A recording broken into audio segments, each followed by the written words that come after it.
There's a moment, sometimes in the middle of the night, sometimes in the middle of the day, when it just feels like your own thoughts are turning against you. The smallest worry becomes a mountain, and suddenly your mind is racing, your heart is tight, and peace feels far away. It's something we don't talk about enough, but it's something almost all of us go through. The Buddha understood this deeply. He taught that the root of suffering isn't just in what happens to us, but in how we respond to what rises in our minds. And the beautiful truth is the mind can be trained. You don't have to be stuck in the same loops of fear, regret, or self-doubt. There are ways, simple, grounded, powerful ways, to begin clearing the noise and returning to calm. In today's video, I want to share with you 7 powerful Buddhist-inspired practices that have helped countless people shift their mindset, dissolve negativity, and reconnect with a deeper sense of peace.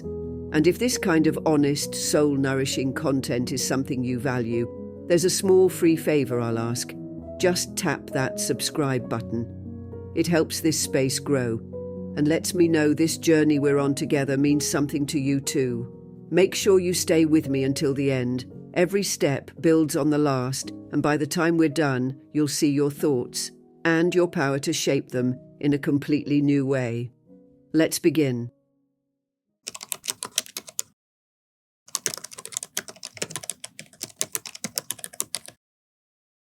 Some days it feels like your own mind is working against you. One moment you're doing fine, and the next, you're caught in a spiral of doubts, worries, or that quiet inner voice that never seems satisfied. It's like trying to calm a storm with your bare hands, and yet, if we look closely, we begin to see that the storm isn't out there, it's within. This is something the Buddha understood deeply. He taught that the mind, when untrained, is like a wild elephant, powerful, restless, and unpredictable. But he also taught that the same mind, when guided with patience and wisdom, can become our most peaceful and trustworthy companion. The thoughts we think don't just affect how we feel for a moment. They shape the way we experience life.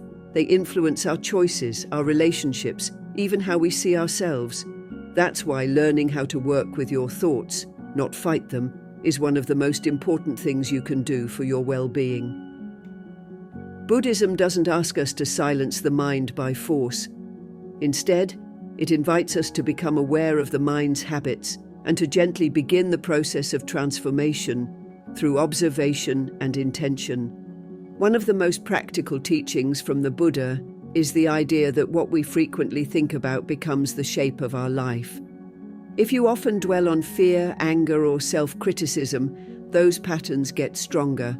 But the good news is the same is true for thoughts of kindness, gratitude, and presence. So the first real step is to begin noticing your thoughts, not judging them, not pushing them away, just noticing.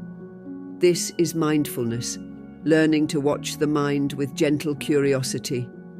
Try this simple practice. Throughout the day, pause and check in with what's going on in your mind. Are you replaying something from yesterday? Are you imagining a worst-case scenario that hasn't even happened yet? Are you stuck in self-judgment? Just name it. Thinking about the past, worrying about the future, being hard on myself. That moment of awareness creates space between you and the thought. You're no longer inside it, you're observing it, and that shift alone is powerful. Now, once you've noticed a negative thought, you don't have to wrestle with it. You can simply redirect your attention.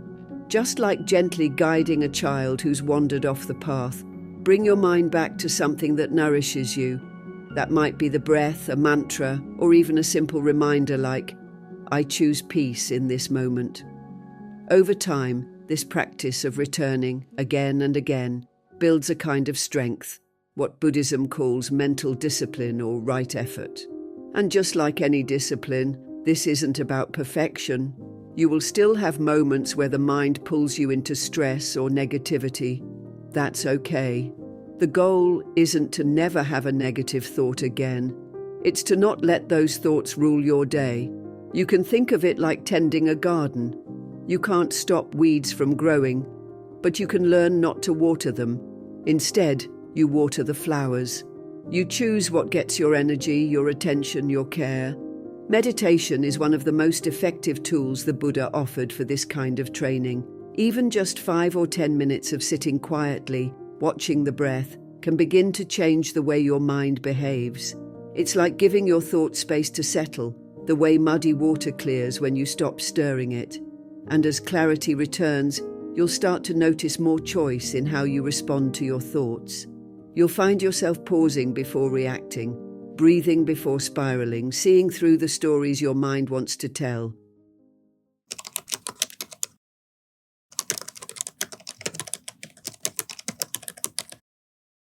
Think about this.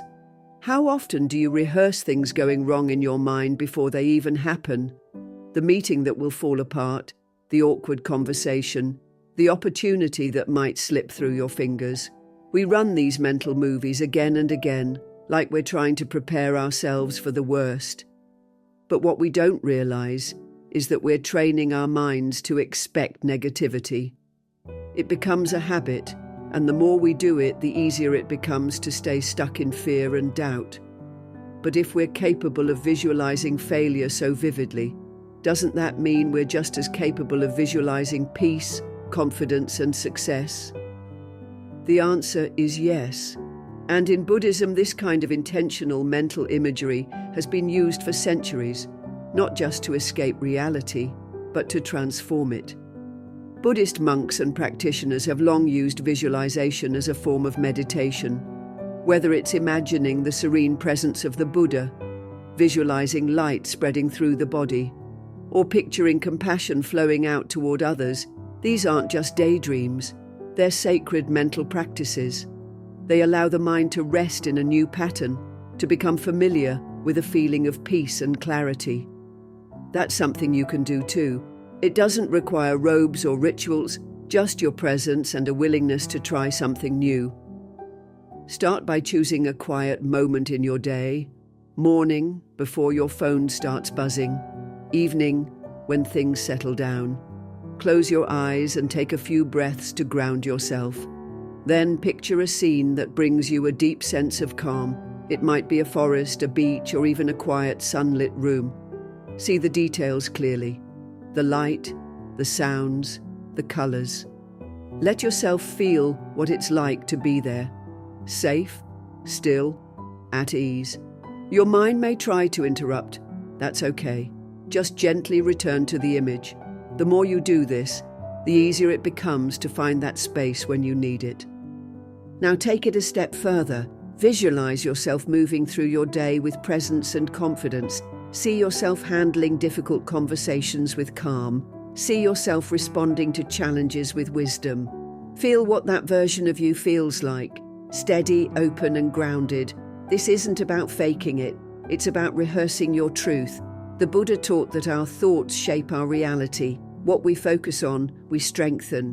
When you visualize peace, you're teaching your mind that it's possible. And not only possible, but familiar. Natural. This kind of practice is especially powerful when done right before sleep or just after waking. Those are times when the subconscious mind is more open, more impressionable. Planting seeds of positivity during these windows allows your mind to carry them more deeply into your daily life. You might not notice the change right away, but it builds. You'll find yourself pausing before reacting. You'll start noticing beauty where you once saw stress.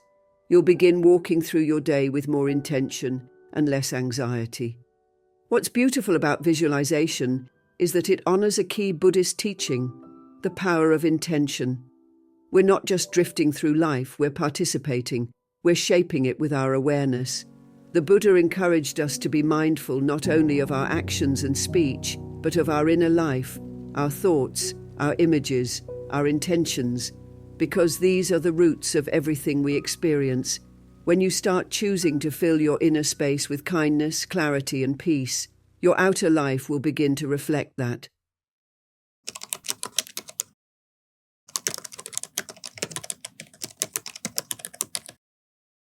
What we feed our minds is just as important as what we feed our bodies. That's something most of us don't really think about, but it quietly affects everything: our mood, our thoughts, our energy, even the way we see ourselves and others. Think about it. If your day begins with scrolling through negative news, online arguments, or content that sparks comparison, how do you feel afterward? Heavy, anxious, maybe a little disconnected? The Buddha taught that our minds are shaped by what we repeatedly expose them to. This is why mindfulness doesn't just apply to meditation or how we breathe. It also applies to what we consume mentally, emotionally, and energetically.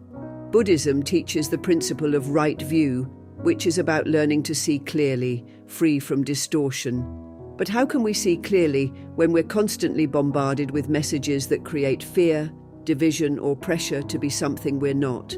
The answer lies in what we allow in. Just like your body reacts to unhealthy food, your mind reacts to unhealthy input. And the more you let in negativity, whether through media, toxic conversations, or even self-critical inner dialogue, the more those thought patterns take root and repeat themselves without you even realizing it. One of the most powerful ways to start clearing out negative thoughts is by curating your mental environment with intention. Start by noticing what you're regularly consuming. What are you watching, reading, listening to? Who are you following online? What kind of conversations are you part of? This isn't about judgment, it's about awareness. If something consistently leaves you feeling drained, bitter, or small, that's your sign. It might be time to unfollow, unsubscribe, or take a break, not because you're weak, but because you're choosing peace. You're choosing clarity, and that is strength. Now, just like clearing out your home, once you remove what doesn't serve you, you get to decide what to bring in instead. Fill your mental space with things that uplift, inspire, and nourish you. That could be listening to a podcast that expands your understanding, reading books that deepen your spiritual practice, or even watching videos that center you, just like this one. In Buddhist monasteries, every part of the environment is designed to support peace and awareness, from the layout of the gardens to the chants that echo through the halls. You can create your own version of that right where you are, by being deliberate with your mental diet. It's also important to be mindful of who you allow into your emotional space. Some people naturally uplift you just by being themselves. Others might constantly criticize, gossip, or complain. You don't have to cut everyone off, but you can learn to set quiet, healthy boundaries. You can choose to limit how much time and energy you give to conversations that drain you. As the Buddha said, an insincere and evil friend is more to be feared than a wild beast. A wild beast may wound your body, but an evil friend will wound your mind. Protect your mind by protecting your space. Even small changes make a difference. Instead of reaching for your phone first thing in the morning, try a few minutes of quiet. Instead of background noise filled with negativity, play calming music, mantras, or nature sounds. Choose conversations that make you feel heard, seen, and loved. This is how you begin to build what I call your mental sanctuary, a space within you that supports growth instead of anxiety, reflection instead of reaction. Over time, as you become more conscious of what you allow in, you'll notice a shift. You'll feel lighter. Your thoughts will become less chaotic. You'll begin to recognize negativity sooner and know how to step away from it. This is a form of mental purification, something Buddhist monks and lay practitioners have done for centuries, not just by withdrawing from the world, but by becoming deeply intentional about how they engage with it.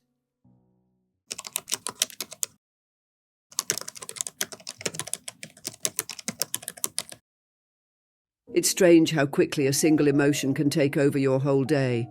One offhand comment from someone, one small mistake, or even just a bad memory can trigger a wave of frustration, sadness, or anxiety that lingers far longer than it should. Suddenly, you're not just reacting to what's happening, you're reacting to everything it reminds you of. And if you're like most people, you might try to push those feelings away, distract yourself, or pretend they're not there. But the more we avoid our emotions, the more they tend to grow in the background, silently shaping how we think, act, and relate to others. This is where Buddhist wisdom offers something truly transformative, the idea that our emotions aren't enemies to be fought, but messengers to be listened to. The Buddha never said that we shouldn't feel anger or sadness or fear. In fact, he experienced these emotions himself. What he taught was that suffering doesn't come from the emotions themselves. It comes from our resistance to them, from clinging to what we want or pushing away what we don't. And so, instead of trying to control your emotions, Buddhism invites you to meet them with awareness, curiosity, and compassion. When you feel something difficult arise, pause. Ask yourself gently, what is this emotion trying to teach me? This is what I like to call emotional alchemy, the process of turning emotional heaviness into clarity, insight, and even healing. Think about it like this. If you're angry about something, there's probably a deeper layer beneath it. Maybe your boundaries were crossed, maybe your values were disrespected, maybe you feel unheard. That anger, while uncomfortable, is actually pointing you towards something important. It's showing you where your attention is needed. The same is true for sadness. It often arises when we've experienced a loss or a disconnection. Fear shows up to warn us, to protect us, but sometimes it overstays its welcome.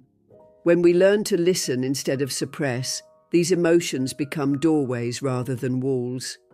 So how do you actually practice emotional alchemy in daily life? It starts with non-judgmental awareness. The moment you notice a strong emotion arise, take a breath. Acknowledge it. This is anger. This is fear. Just naming it creates a bit of space between you and the feeling. Then, instead of reacting, lashing out, shutting down, or spiraling, ask yourself what this emotion is asking for. What does it need? Sometimes it's rest. Sometimes it's a conversation. Sometimes it's just permission to be felt. The Buddha emphasized the importance of right effort, which means working skillfully with your inner world. That might look like stepping away from a heated situation and taking a mindful walk, or journaling about what you're feeling instead of bottling it up, or talking to someone who holds space without trying to fix you. These are not signs of weakness. They're practices of deep wisdom and inner strength. Over time, as you respond to your emotions in these intentional ways, something beautiful happens. The emotions don't disappear, but they stop controlling you. You move from being reactive to being reflective. And don't forget, this process takes time. It's not about being perfectly composed all the time. The Buddha's path was one of gradual cultivation. He often spoke of training the mind the way one would train the body, with patience, with compassion, and with persistence. Emotional alchemy works the same way. Some days you'll feel like you've nailed it. Other days you'll feel like you're back at square one. That's okay. The practice is in returning again and again to that mindful awareness. One of the most liberating insights from Buddhism is this: your emotions are not you. They are visitors. They arise, they stay for a while, and they pass. You are the space in which they move, not the emotion itself. When you realize that, you stop being afraid of your feelings. You welcome them like a wise host, curious about what they have to offer. And little by little you turn them into something useful, into deeper compassion, clearer insight, and stronger self-awareness.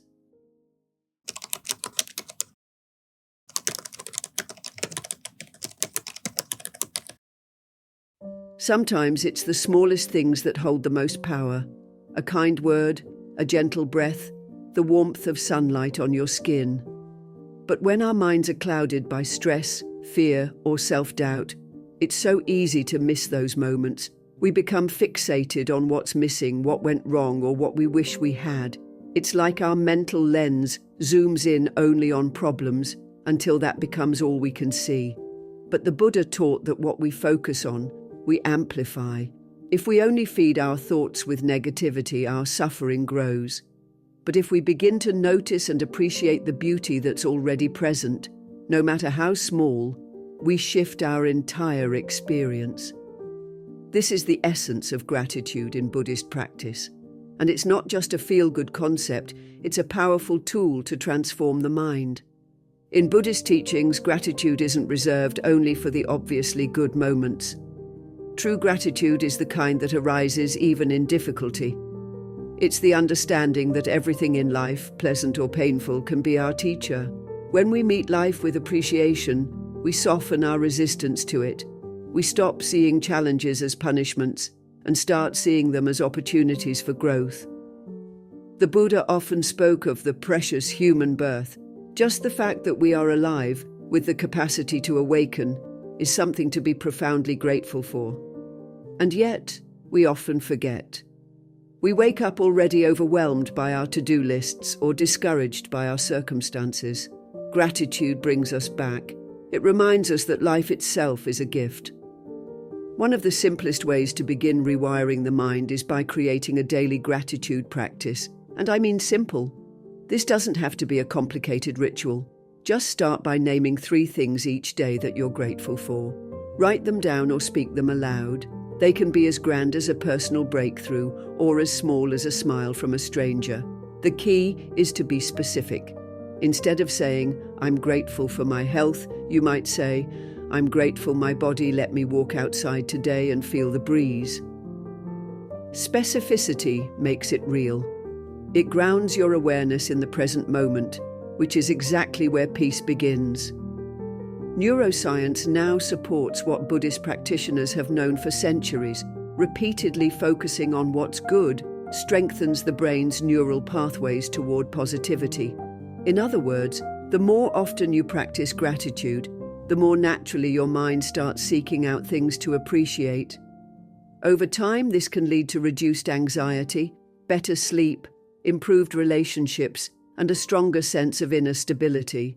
You literally train your brain to be more resilient by paying attention to what's already working. But this practice can go even deeper. In Buddhism, gratitude is not just about listing blessings, it's about connecting with the sacredness of life. Even on days when nothing seems to be going right, gratitude can be a doorway back to your heart. On those harder days, try this. Sit quietly, breathe deeply, and say, "Thank you" for one thing, anything at all. Even if it's just, "Thank you for this breath." That simple act begins to shift your energy.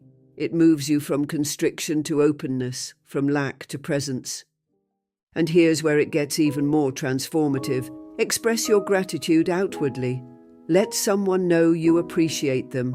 Write a note, send a message, speak the words out loud. This is how gratitude moves from thought to action. When you share it, it multiplies. It deepens your connections and strengthens the sense of community and kindness that Buddhism holds at its core. And even when life feels heavy, that shared moment of appreciation can be a powerful light.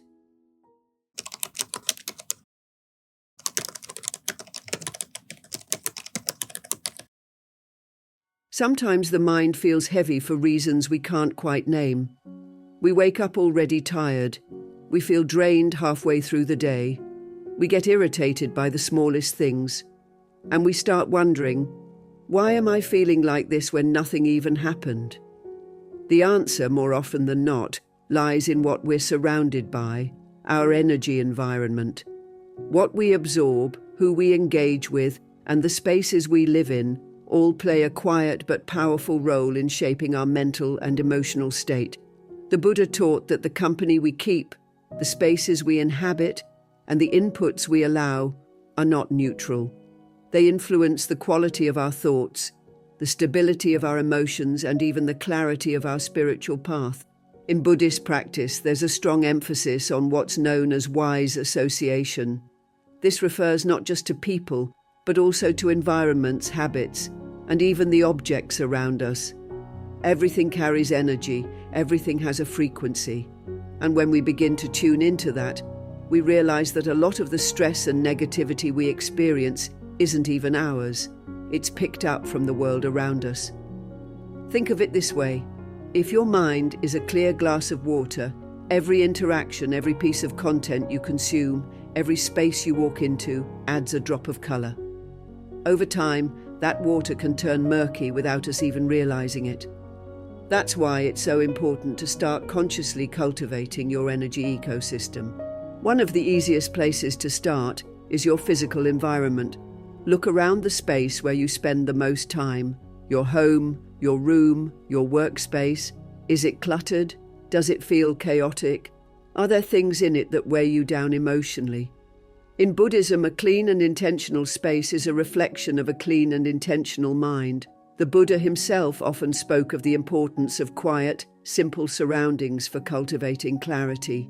When you declutter and bring order to your physical space, you're also helping to clear your internal space. Start small: a drawer, a corner, a surface. Add elements that support peace, like plants, calming colors, or objects that remind you of your path. Your space doesn't need to be perfect. It just needs to reflect the kind of energy you want to live in. But it's not just your surroundings, it's your relationships. Take a gentle inventory of the people in your life. Who uplifts you? Who drains you? Who makes you feel like you have to shrink or defend yourself just to stay connected? The Buddha was clear about this. Avoid the company of fools and seek the company of the wise. That doesn't mean cutting everyone off. It means choosing wisely who you give access to your heart and your energy. Boundaries are not barriers, they're bridges to inner peace. You can still care for others deeply while also caring for your own emotional safety. Surrounding yourself with those who are kind, honest, and emotionally mature will naturally strengthen your own sense of well-being. And let's not forget your digital environment. What are you feeding your mind with each day? What kind of energy greets you when you scroll your phone in the morning or wind down at night? In today's world, social media, the news, and even background noise can pour negativity into our minds without us noticing. In Buddhism, right view and right intention are part of the Noble Eightfold Path, reminding us that what we allow into our awareness matters. Be mindful of your digital diet. Unfollow accounts that promote comparison or fear. Replace them with voices that speak to your peace and growth. Curate what you consume as intentionally as a monk selects herbs for healing. There's also incredible healing power in nature. The Buddha often retreated to forests, under trees, or beside rivers to reconnect with presence. The natural world doesn't rush, doesn't force, doesn't judge. It simply is. And being in it reminds us to just be too. Take time to connect with nature, even briefly. A short walk, a few minutes sitting by a tree, even gazing at the sky. These small acts help regulate your energy and bring you back to stillness. The earth is one of the oldest teachers of balance and clarity. Don't underestimate how much it can recalibrate your mind.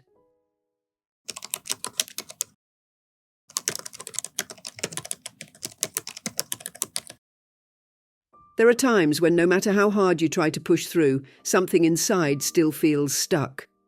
You meditate, journal, breathe deeply, yet the heaviness remains. It's frustrating, right? We do everything we can to feel better, to fix what's wrong, to get rid of the discomfort. But what if the real path to peace wasn't in doing more, but in letting go? The Buddha taught that much of our suffering doesn't come from what's happening, but from our resistance to it. We're constantly fighting against reality, wishing things were different, trying to control outcomes, clinging to how we think life should look. That resistance is what keeps us locked in pain, and the way out of that pain, acceptance. Now, acceptance doesn't mean giving up. It doesn't mean that we approve of everything or stop trying to improve our lives. What it means is that we stop arguing with the present moment. We stop exhausting ourselves trying to change things we can't control. The Buddha called this radical acceptance, a deep, honest recognition of what is. And it's one of the most liberating practices you can begin. When you stop fighting with reality, you free up your energy to actually respond with wisdom instead of reacting with fear. Think about how much time we spend resisting. We resist change, we resist loss, we resist emotions we don't want to feel. But life, as the Buddha taught, is always changing. Nothing is permanent, not joy, not sorrow, not even the self we think we are. So when we resist what is natural, we suffer. Radical acceptance is about saying to ourselves, this is what's happening right now. I may not like it, but I accept that it's here. That softens the grip, that opens the heart, that's where peace begins. Try this. The next time something difficult comes up, a conversation, a setback, a feeling, pause, take a breath, and just say, this is what's here. Feel it, acknowledge it. Let it exist without needing to fix it right away. What you'll often notice is that the tension begins to ease, not because the situation has changed, but because you've changed your relationship to it. You're no longer pushing it away. You're meeting it with presence. This practice is especially powerful when it comes to emotions we don't want: grief, anger, shame. In Buddhist psychology, we're taught to treat our emotions like visitors. We don't slam the door in their face, and we don't let them move in permanently either. We acknowledge them, listen to what they're trying to tell us, and let them move through. Emotions are energy. When we resist them, we trap them. When we accept them, we allow them to pass. And in their passing, we find relief. Another key part of radical acceptance is understanding what is and isn't in our control. The Buddha was very clear about this. We can't control other people. We can't control the past. We can't control every outcome, but we can control our attitude, our response, our presence. So instead of wasting energy on what you can't change, you begin to focus on what you can nurture: your breath, your choices, your inner peace. And yes, there will be days when acceptance feels impossible, days when the pain is too loud, the disappointment too deep.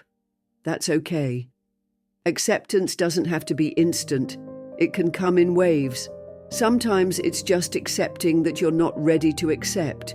Even that is a form of grace. What matters is that you stay gentle with yourself and return to the practice again and again.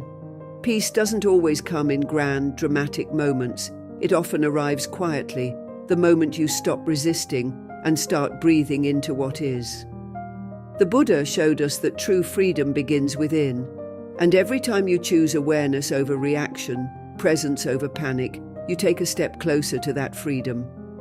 Thank you for being a part of Buddhist journey, where each step we take is one toward clarity, compassion, and inner strength. There's another video on your screen right now that will gently guide you even deeper. Go ahead and watch it next. Your journey is just beginning.